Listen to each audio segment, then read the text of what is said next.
Hi everybody, and it's time for the soul now. So we're going to have a little recap of what we did last time with the soul.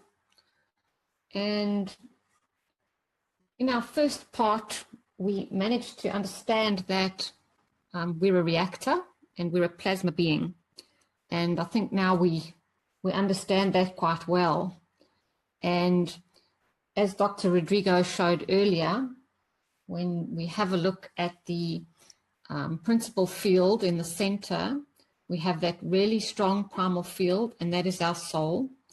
And the outer edges of the field, as it unwinds, shows itself as a physical entity, and that's our body.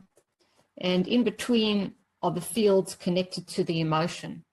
And so we have to look at this as the way every plasma is, including our physical selves and our soul and our body.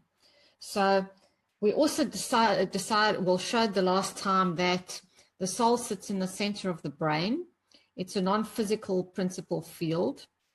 And emotions are on the inner layers of the brain. That is where our emotions sit. If you hook somebody up to some kind of a machine, which they do have, and you ask people to work on their emotions, you'll find that all the little computer screen lights up in the center where all the emotions are shown.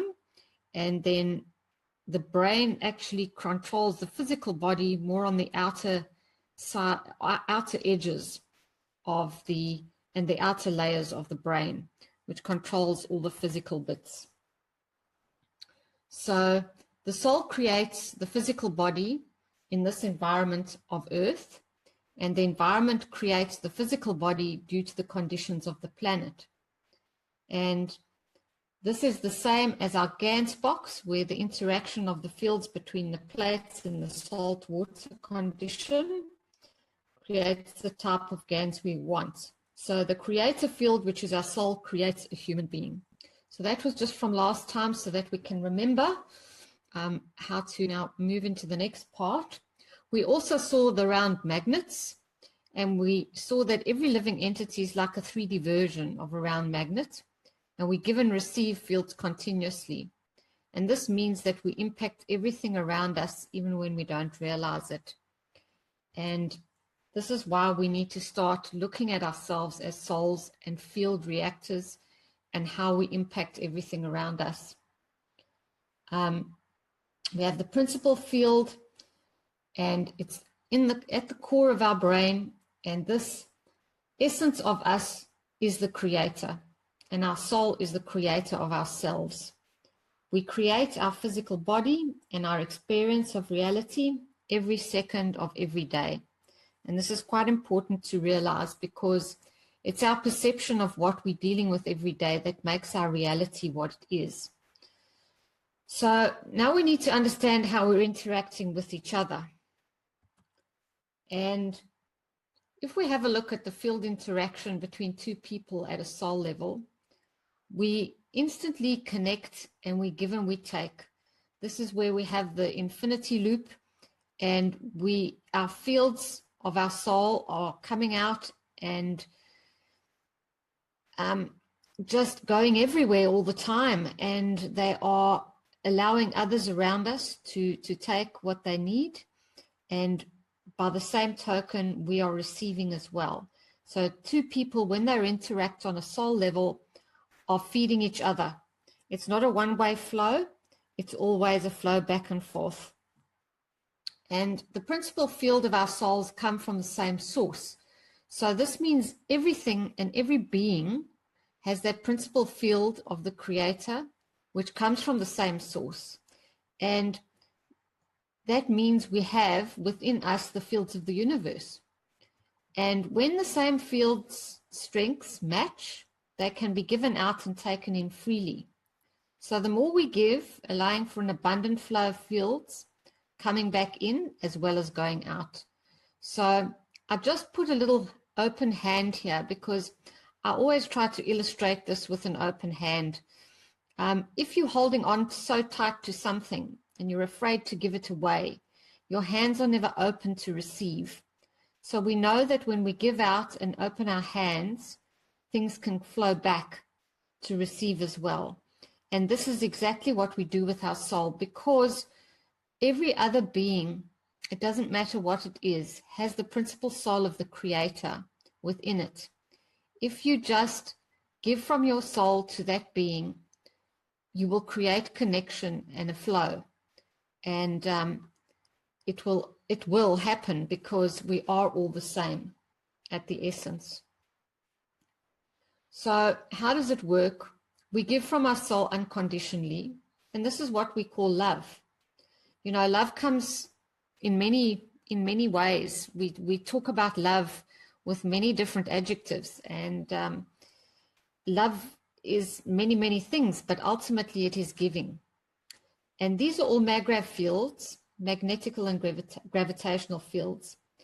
And our emotions act as filters of these fields, which are the fields of the soul. And this is where we need to understand that unconditional love means giving without any expectation or conditions on who receives and what you expect back. Because giving freely of these fields to wherever they may need to go is going to result in a couple of things. You ensure those around us remain vital, happy, and strong.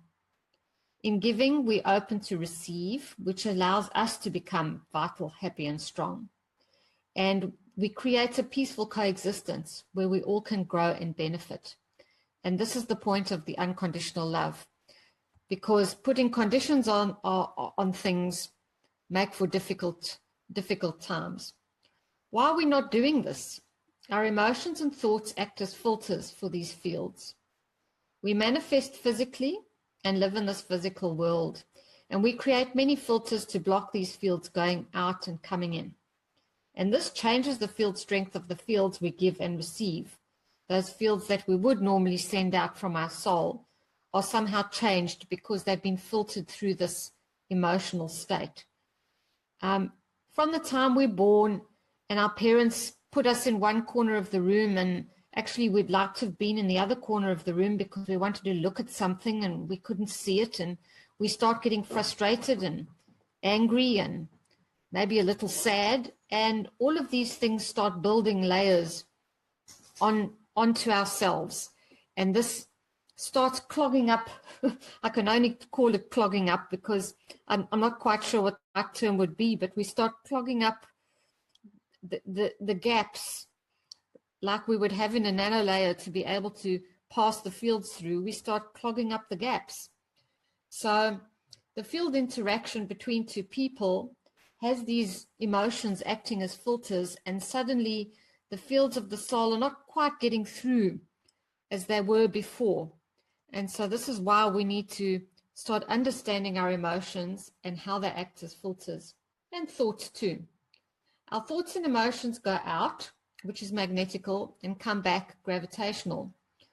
So thoughts and emotions are maggrav fields and have a specific strength.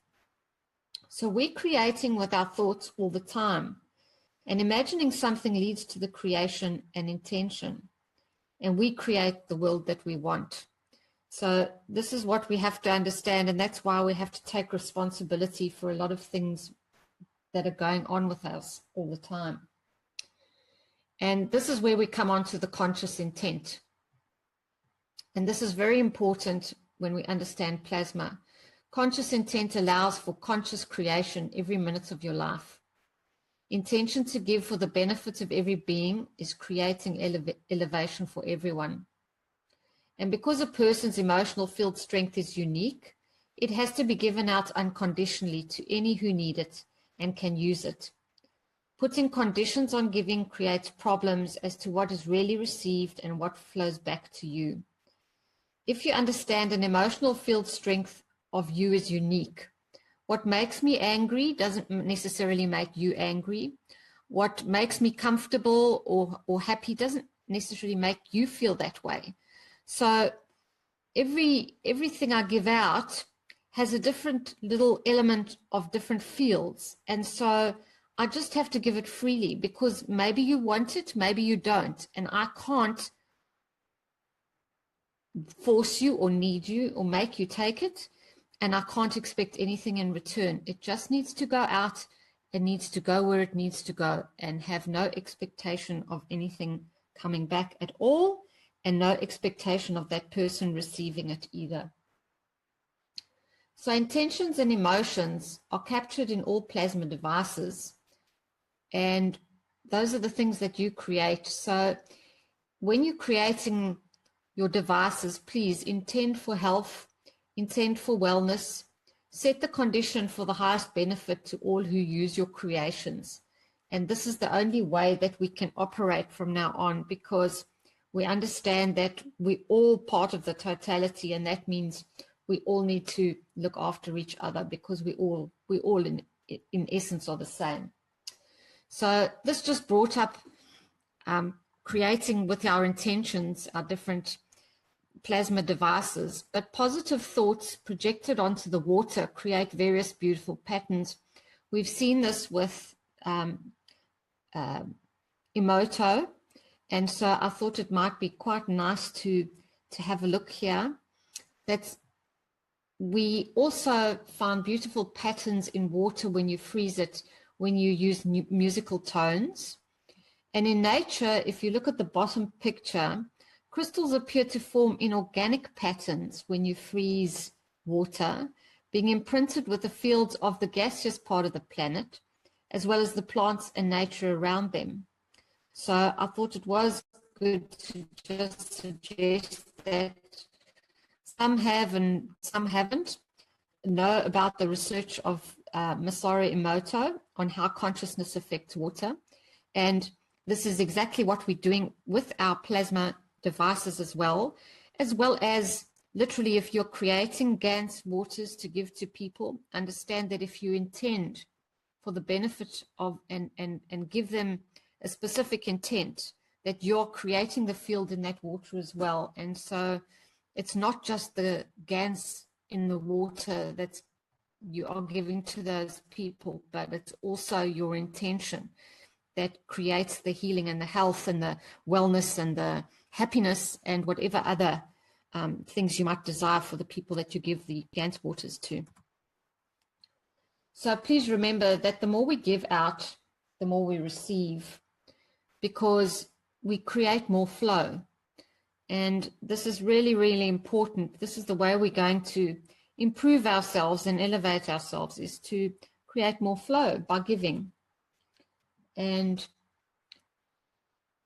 the more we give unconditionally, which is magnetical, the more will be given back to us, which is gravitational, at our soul strength level.